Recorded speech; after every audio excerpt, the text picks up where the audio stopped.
ሰላም እንዴት ናችሁ? ይህ ስለ ማንቸስተር ዩናይትድ ብቻ የሚዘገብበት የማንቸስተር ዩናይትድ ኢትዮጵያ የዩቲዩብ ቻናል ነው። ለዚህ ቻናል አዲስ ከሆናችሁ ሰብስክራይብ እያደረጋችሁ ቤተሰብ መሆናችሁን እንዳትረሱ። አዲስ ካልሆናችሁና ሰብስክራይብ ካደረጋችሁ ደግሞ ሼር በማድረግ ለብዙ ሰዎች እንዲደርስ ይህ ፕሮግራም እንድታደርጉ በትህትና እንጠይቃችኋለን። ዛሬም እንግዲህ በአዲስ ፕሮግራም ተገናኝተናል። በዛሬው ፕሮግራም ደግሞ ማንቸስተር ዩናይትድ ወደ ስታንፎርድ ብሪጅ ተጉዞ ከቼልሲ ጋር የሚያደርገው የ37ኛ ሳምንት የእንግሊዝ ፕሪሚየር ሊግ ጨዋታ አለ። ስለዛ ጨዋታ መነሳት ያለባቸውን ፖይንቶች አንድ ላይ የምናነሳ ይሆናል። እስከ ፕሮግራማችን ፍጻሜ ድረስ አብራችሁ እንድትቆዩ ተጋብዛችኋል። ማንቸስተር ዩናይትድ በእንግዲህ እንደሚታወቀው በዩሮፓ ሊግና በፕሪሚየር ሊግ ላይ ሁለት የተለያየ ቡድን እንደሆነ የአደባባይ ሚስጥር ነው፣ ወይ ደግሞ በተደጋጋሚ በተለያዩ ምክንያቶች ላይ ተመልክተነዋል። ምክንያቱም በፕሪሚየር ሊጉ በጣም ይሸነፋል። ለምሳሌ ዌስትሃም በጣም ሲታገል የነበረ ሲቸገር የነበረ ቡድን ነበረ። ግን ደግሞ በኦልድ ትራፎርድ በሜዳውና በደጋፊው ፊት ማንቸስተር ዩናይትድ አሸንፎታል። ማንቸስተር ዩናይትድን አሸንፏል ዌስትሃም ዩናይትድና ዌስትሃም ዩናይትድ ኦልድ ትራፎርድ ላይ መጥቶ ያሸነፈበትን መንገድ ስንመለከት ማንቸስተር ዩናይትድ ደግሞ በዛ በሳን ማሜስ በአትሌቲክ ቢልባኦ ሜዳ ላይ ተጉዞ በስፔን ተጉዞ ያደረገውን ጨዋታ ስንመለከት ሁለት የተለያየ ማንቸስተር ዩናይትድን እያየን እንደሆነ ሁላችንም የምንመሰክረው ነገር ይመስለኛል።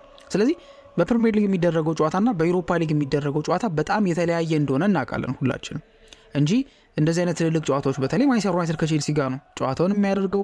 ማንቸስተር ዩናይትድ ከቼልሲ በእርግጥ ብዙ የታሪክ ትንቅንቅ ባይኖርባቸውም አንድ ሰሞን ነበረ ጆዜ ሞሪኒዮ ወደ ስታንፎርድ ብሪጅ ከመጣ በኋላ ከአብራሞቪች በኋላ ቼልሲ እያንሰራራ በመጣ ጊዜ ጆዜ መጥቶ ዋንጫ በበላባቸው ጊዜያቶች ላይ ምናምን በተወሰነ መልኩ የተወሰኑ የፉክክር መንፈሶች ነበሩ። ግን ብዙም የቆየ አይደለም። ጆዜ ለ5 ዓመታት ለ6 ለ7 ዓመታት ቆይቶ ከፈርጉሰን ጋር ልክ ለምሳሌ ቬንገር እንደነበረው ቬንገር አሁን በነበረባቸው ጊዜያቶች ላይ ለብዙ ዓመታት የቆየ ወይ ደግሞ የዘለቀ ፉክክር ነበረ። እንደዚህ አይነት የታሪክ ግንኙነት ወይ ደግሞ የከተማ ባላንጣነት የምንለውም ነገር በሁለቱ መካከል የለም። ግን ደግሞ የውጤት ጉዳይ በተለይ የትኛውም ቦታ ላይ ቢሆን ሁለት ትልልቅ ቡድኖች ወይ ደግሞ ጥሩ ውጤት ማስመዝገብ የሚችሉ የተሻለ አሰልጣኝ ያላቸው የተሻለ ተጫዋች ያላቸው ሁለት ትልልቅ ቡድኖች በሚገናኙበት ጊዜ ሁልጊዜ ውድድሩ እንደሚጦፍ ሁልጊዜ ጨዋታው ምርጥ እንደሚሆን የሚታወቅ ነው። ልዩነቱ ግን አሁን ላይ ይሄ ጨዋታ ኢምፖርታንትነቱ ምንም እንኳን ሩበን አሞሪም በተደጋጋሚ ይሄን ነገር ቢናገር ባለፈውም ከዌስትሃሙ ሽንፈት በኋላም እንደተናገረው ይሄ የመሸነፍ ስሜት ወይ ደግሞ መሸነፍን ኖርማላይዝ እያደረግነው ነው ማለት በቃ ምንም እየመሰልን አለ ወይ ደግሞ ብንሸነፍም ምንም ማለት አይደለም። ኦልሬዲ በተለይ ማንቸስተር ዩናይትድ ዘንድሮ ወደ ኤሮፓ ሊጉ ደጋፊውም ሆነ ክለቡም አሰልጣኙም ወደ ኤሮፓ ሊግ ሙሉ ፎከስ እንዳላቸው የሚታወቅ ነው። ቢካዝ በትንሹ 100 ሚሊዮን ፓውንድ የሚገኝበት ጨዋታ ስለሆነ 100 ሚሊዮን ፓውንድ ከውድድሩ ከፕራይዝ መኒ ብቻ ሳይሆን ከተለያዩ ምንድነው የሜዳ ላይ የትኬት ሽያጮች በተለያየ መንገድ የስትሪሚንግ ሰርቪስ ላይ ምናምን በተለያዩ መንገዶች ወደ 100 ሚሊዮን ፓውንድ እንደሚገኝ ራሱ ጂም ራትክሊፍ የሆነ ሰሞን ላይ ከጋሪ ኔቭል ጋር በነበረው ቆይታ ይህን ነገር አረጋግጦት ነበርና ያ ነገር እየታሰበ ነው የሚጫወተው።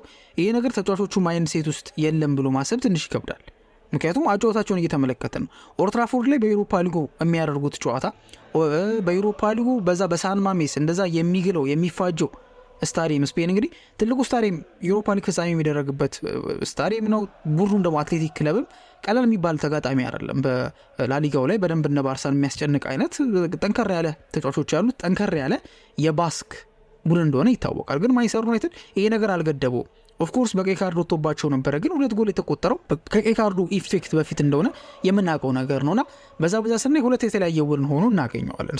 አሞሪም በተደጋጋሚ ይላል ማሸነፍ አለብን፣ ከዚህ ደጋፊ ለሚመጣ ስታዲየም ከፍሎ ለሚገባ ሁሉ ተደስቶ ነው መውጣት ያለበት እንጂ ምንም ችግር አይደለም። ማንቸስተር ዩናይትድ ስለሆነ ምናልባት ሌላ አነሳ ያለ ቡድን ብንሆን ኖሮ ችግር ለማንኛውም ብንሸነፍም በቃ ሌላ ካሸነፍን ሌላ ውድድር ላይ ፎከስ ብናደርግ ጣጣ የለውም። ግን ማንቸስተር ዩናይትድ እስከሆነ ድረስ ትልቅ ቡድን ነው።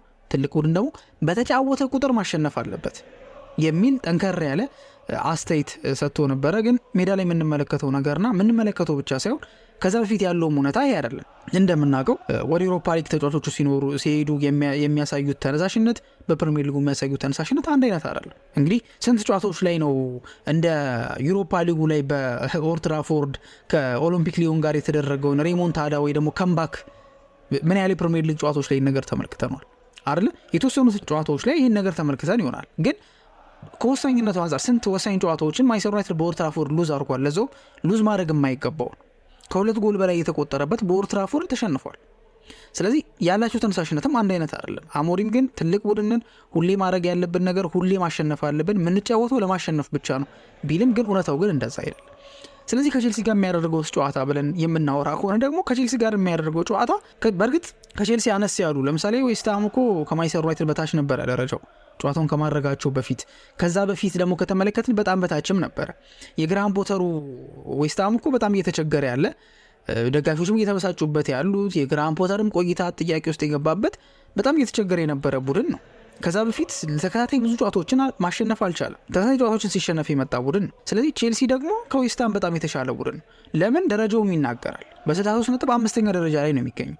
ያው እንደምታውቁት ደግሞ በዘንድሮ ማለት ለቀጣይ የአውሮፓ ቻምፒየንስ ሊግ ኮታውን ያሟሉት ቡድን 5 የሚያስመዘግበው ወይ 5 የሚያሳልፈው ቡድን እንግሊዝ እንደሆነ ከእንግሊዝ ፕሪሚየር ሊግ እንደሆነ የሚታወቅ ነው። ስለዚህ ለቶፕ 4 ነበረ በፊት አምና ካቻምና የመሳሰሉት ላይ ሲኬድ የነበረው ግን ደግሞ ለጣሊያን ክለቦች እንደተሰጠው እድል አይነት ዘንድሮ ደግሞ ኮታውን የሚያሟሉት የኮፊሸንቱን ክለብ ኮፊሸንት የሚባለውን የሚያሟሉት የእንግሊዝ ፕሪሚየር ሊግ ማለት በአውሮፓ ውድድር የተወዳደሩት ቻምፒየንስ ሊግ ላይ ባሳዩት አፈጻጸም ምናምን ስለሆነ 5 ቡድኖች የተረጋገጠ ነው።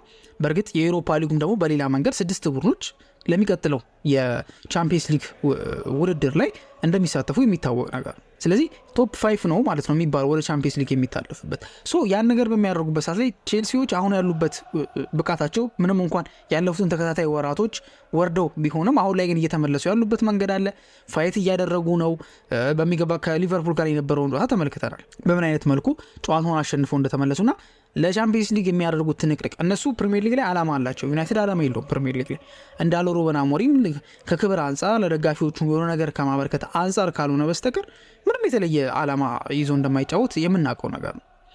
ይህን ነገር ደግሞ ጨዋታው ላይ አፌክት አያደርግም ወይ ተጽዕኖ አያሳድርም ብሎ ማሰብ ደግሞ አይቻልም። ያሳድራል፣ ድብና አድርጎ ያሳድራል። ከዛ አንጻር ስንመለከት ቼልሲ ማንቸስተር ዩናይትድ እንደሚከብረው፣ በዛ ላይ ደግሞ በብሪጅ ነው ጨዋታው የሚደረገው። በስታንፎርድ ብሪጅ ስለሆነ ጨዋታው የሚደረገው ቀላል የሚባል ትንቅንቅ አይጠብቀውም ዩናይትድ በዚህ አቋሙ። በእርግጥ ከኦልድ ትራፎርድ ይልቅ አዌ ማቾች ላይ ወይ ደግሞ አዌ ስታዲየሞች ላይ እንደሚመቸው ይታወቃል። ግን በዛም አለ በዚህ ግን ቼልሲ ከስኳድ ጥራቱ አንጻር፣ ከአሰልጣኙ ጥሩ ሀሳብ አንጻር፣ እንደዚሁም ደግሞ ጨዋታውን ምን ያህል ይፈልገዋል ከሚለው አንጻር ቼልሲ የተሻለ እድል እንዳለውና ዩናይትድ በተወሰነ መልኩ በዚህ ጨዋታ ላይ ሊፈተን እንደሚችል ሁላችንም መናገር ወይም ደግሞ መገመት እንችላለን። አሁን በቀጥታ የምናልፈው ደግሞ ሩበን አሞሪም ከጨዋታው በፊት ማንቸስተር ዩናይትድ ወደ ቼልሲ ወደ ስታንፎርድ ብሪጅ ወደ ለንደን ተጉዞ ከሚያደርገው ጨዋታ በፊት የሰጠው ጋዜጣዊ ፕሬስ ኮንፈረንስ አለ። የዛ ፕሬስ ኮንፈረንስ ላይ ደግሞ ለመወያያ ይበጃሉ ያልኳቸውን ፖይንቶች ይዘ መጥቼ ስለነሱ ደግሞ እያወራን እንቆያለን ከዚህ በኋላ ባሉት ደቂቃዎች ማለት ነው። የመጀመሪያው ያለው ፖይንት ምንድነው? ጨዋታውን ለማሸነፍ ወደ ሜዳ እንደሚገቡ ጨዋታውን ማሸነፍም እንዳለባቸው ከዌስትሃሙ ጨዋታ በኋላ ደግሞ በፕሪሚየር ሊጉ የሚጫወቱበትን መንገድ በተወሰነ መልኩ መቀየር እንዳለባቸው ከቡድን ከአጠቃላይ ከስኳዱ ጋር እንደተወያየ ተናግረዋል። መስተካከል ያለባቸውን ጉዳዮች አብረው እንዳወሩና እንደተወያዩ ነው የተናገሩ። ስለዚህ ወደዚህ ጨዋታ ለማሸነፍ ወደ ሜዳ እንደሚገቡ ይጠበቃል። ግን እንደዛ ይሆናል ወይ ነው አሁን የሚያወያየነት ምንድነው? እንደዛ ይሆናል ወይ ለማሸነፍ? ለምሳሌ ለምንድነው ለማሸነፍ እንዴት አይፈልጉም ከተባለ ኦፍኮርስ ይፈልጋል። ኦፍኮርስ የኦልድ ትራፎርድን ደጋፊዎች ማስቀየም አይፈልጉም። በፊትም ቢሆን እኮ በኦልድ ትራፎርድ በነበሩት ጨዋታዎች ላይ ዩናይትድ በዚህ ዓመት በጣም ሲቸገር የነበረው ኦቨርቲንክ ከማድረግ አንጻር ነው። ሩበን አሞሪም እንደመጣ ያለውን ታስታውሳላችሁ አይደል? በመጀመሪያዎቹ ጨዋታዎች አካባቢ እነዚህ ተጫዋቾች እነዚህ ልጆች ሜዳ ላይ በሚጫወቱበት ሰዓት ላይ በኦልድ ትራፎርድ ጨዋታ በሚያደርጉበት ሰዓት ላይ በጣም ብዙ ያስባሉ። ፓስ ከማድረጋቸው በፊት ብዙ ያስባሉ። ያ ደግሞ ችግር ነው። ብዙ ባሰብክ ቁጥር ብዙ በተጨነቀ ቁጥር ብዙ ተሳሳታለህ ብሎ ነው የተናገረው። ሪዮ ፈርዲናንድ እንዲሁም በአንድ ወቅት ይህንን ጉዳይ ተናግሮ ነበረ። ከቪዲች ጋር በነበራቸው ጥምረት አካባቢ አይኔን ጨፍኜ ራሱ ለቪዲች ፓስ ማድረግ አያቅተኝም ነበረ። በጣም በቃ ክሎዝ ከመሆናችን የተነሳ አብረን ከመጫወታችን የተነሳ አይኔን ጨፍኜ ፓስ አደረግለታለሁ። ግን የሆነ ሰዓት ላይ የሆነ ችግር ሲፈጠር ለምሳሌ ፐርሰናል ላይፉ ላይ ሊሆን ይችላል ችግር የተፈጠረው ወይ ደግሞ ሜዳ ውስጥ ተሳስቶ ሊሆን ይችላል። ለምሳሌ በተከላካዮች ኦንጎል ያስቆጥራሉ ወይ አንድ ፓስ ይሳሳትባቸዋል ምናምን ነገር እና ልክ ያ ስህተት በመጣ ቁጥር ከሜዳም ውጭ ከሜዳ ውስጥ ብቻ ችግር ገጠመው ብላችሁ አስቡ። ያ በመጣ ቁጥር ግን ምን ማድረግ ጀምራለሁ? አይኔን ጨፍኜ ፓስ ማደርግለት ያንን ኳስ ብዙ ማሰብ ጀምራለሁ፣ ብዙ መጨነቅ ጀምራለሁ። እንዴት ነው በቃ በደንብ አይቼ በቃ በደንብ ለመጨነቅ ፐርፌክት ለማድረግ በመሞከርበት ሰዓት ላይ ደግሞ ድጋሚ ይሳሳታለሁ። ከዛ ደግሞ በዛ ሞራል ላይ በዛ ሳይኮሎጂካል ሲቹዌሽን ላይ ሆኜ ደግሞ ሌላ ኳስ ከተሳሳትኩኝ ከዛ ወላ ያሉት ደግሞ ኳሶች ላይ ደግሞ በደንብ አድርጌ ይሳሳታለሁ የሚል ሀሳብ ተናግሮ ነበርና ይሄንን ቀጥታ ወደዚህ ስታመጡት ኦቨር ከመጨነቅ አንጻር ነው እንጂ ለደጋፊዎቹ ያላቸውን ለመስጠት የሚሰስት ተጫዋች የለም። በአሁኑ ላይ ግን ያ አቅም እንኳን ቢኖራቸው ራሳቸውን መቆጠባቸው አይቀርም። ይሄ የታወቀ ነገር ነው። ቢካዝ ተጫዋቾች የተሻለ ጨዋታ አለው ደግሞ የተሻለ ውድድር ነው ብለው ለሚያስቡት ነገር ትኩረት እንደሚሰጡ በተለይ የአፍሪካ ዋንጫ ጨዋታዎች ላይ በተደጋጋሚ ይሄ ነገር ሲባል ሰምታችኋል ብዬ አስባለሁ። የአፍሪካ ዋንጫ ጨዋታ ላይ ምንድነው ተጫዋቾች ለብሔራዊ ቡድናቸው ሲጫወቱ ራሳቸውን ይቆጥባሉ የሚባል ነገር አለ። ምክንያቱም ልክ ነው። ለምሳሌ ከተጎዳ ምናምን በሚመለስበት ሰዓት ላይ ጨዋታ ያልፈዋል። ጨዋታ ካለፈው ደግሞ ለቀጣይ ዓመት ለሚደረገው ተፎካካሪነት ችግር ነው የሚፈጠረው። በተለይ ደግሞ አፍሪካ ተወልዶ ያደጉ ከሆኑ በምን አይነት መልኩ ከዛ እንደወጡ ያውቁታል። ስለዚህ በምንም አይነት ተአምር ደግሞ ወደዛ መመለስ አይፈልጉም። ስለዚህ ወደዛ ላለመመለስ በሚል ህሳቤ ራሱ የሚያደርጉት ነገር ስለዚህ የተሻለ ውድድር ነው ብሎ የሚያስቡት የአውሮፓ ውድድሮችን ነው።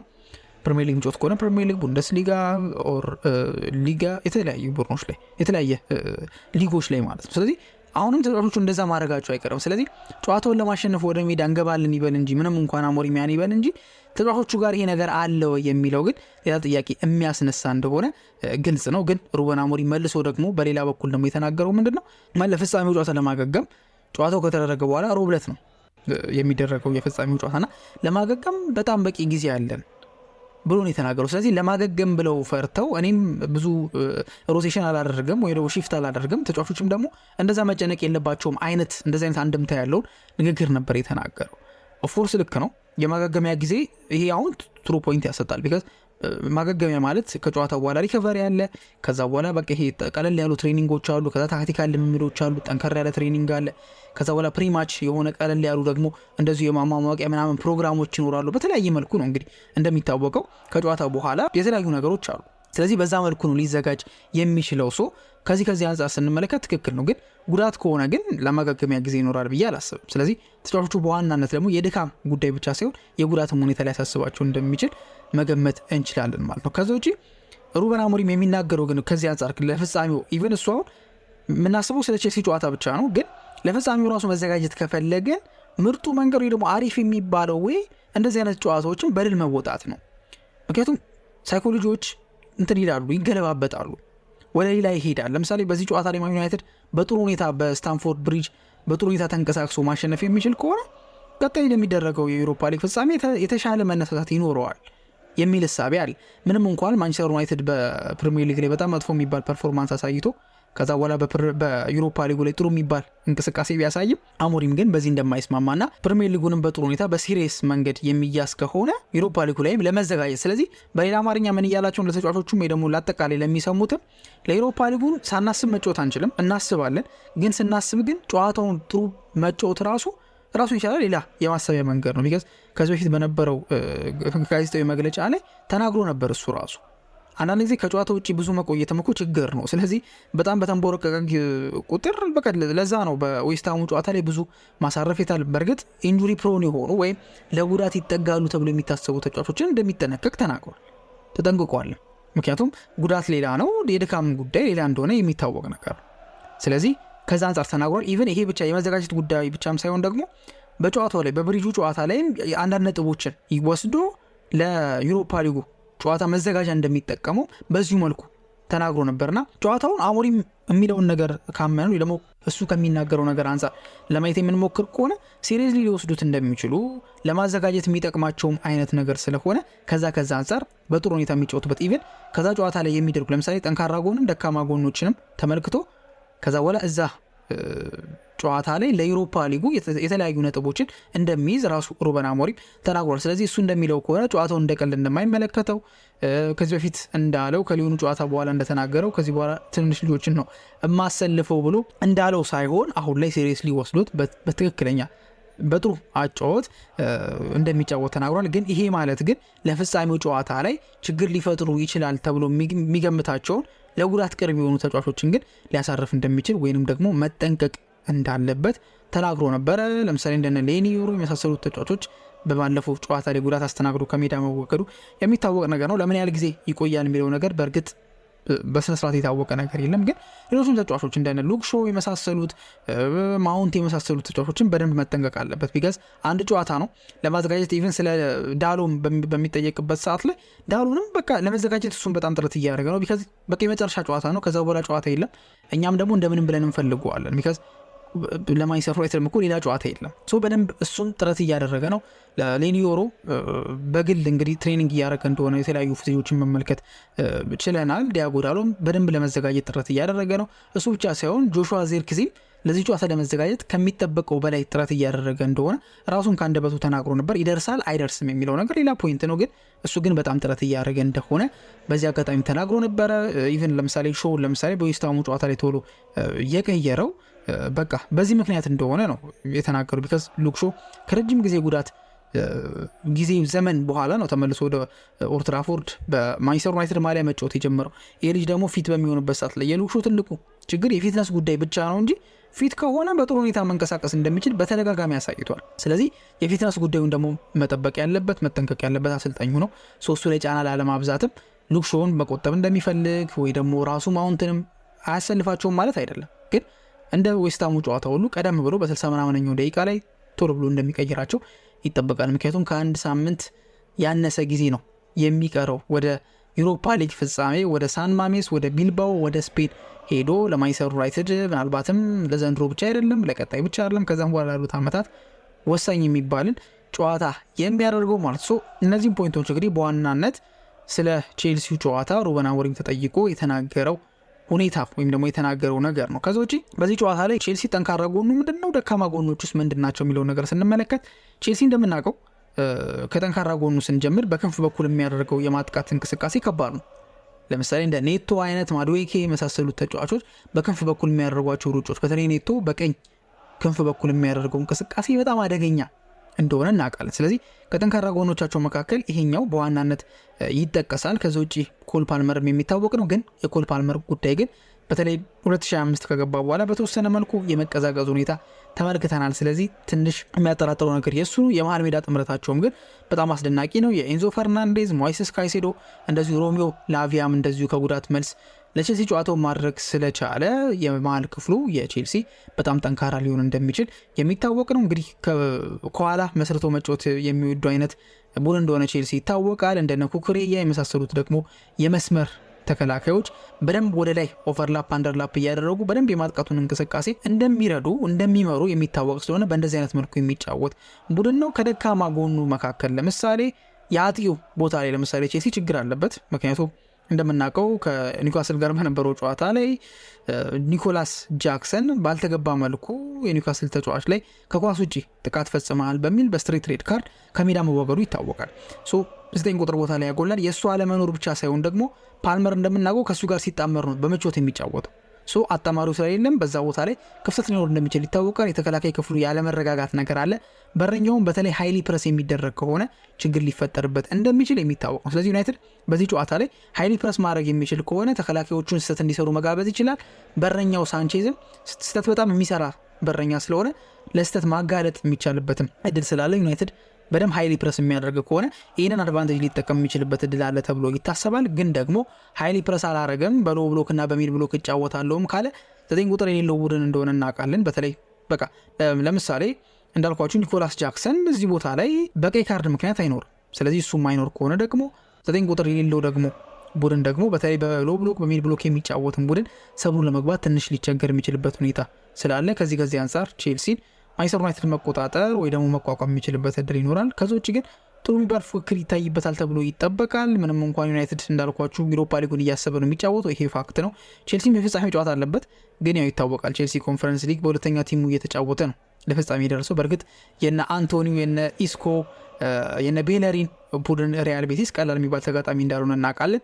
በዛም ማለት በዚህ ግን ቼልሲ ብዙም ስጋት የለበትም። በተለይ ደግሞ ለቶፕ 5 እየተፎካከረም ስለሆነ አስቶን ቪላ ከስሩ ነው ያለው። ስለዚህ በደንብ ወጥሮ እንደሚጫወት ይታወቃል። በዛም ምክንያት ጥሩ የሚባል ጨዋታ ልንመለከት እንችላለን። በዩናይትድ በኩል ግን ዩሮፓ ሊጉን እያሰቡ እንደሚጫወቱ ገና ካሁኑ መገመትና በዛም ጨዋታ ላይ ያን ነገር አይተን መመስከር የምንችለው ነገር ይሆናል ማለት ነው። እናንተ ስለዚህ ጨዋታ ምን ሐሳባላችሁ የሚለውን ነገር ደግሞ በኮሜንት ሴክሽን ላይ እንድታስቀምጡልን እንጠይቃችኋለን። በቀጣይ ፕሮግራም እስከምንገናኝ ድረስ መልካም ጊዜ ይሆንላችሁ።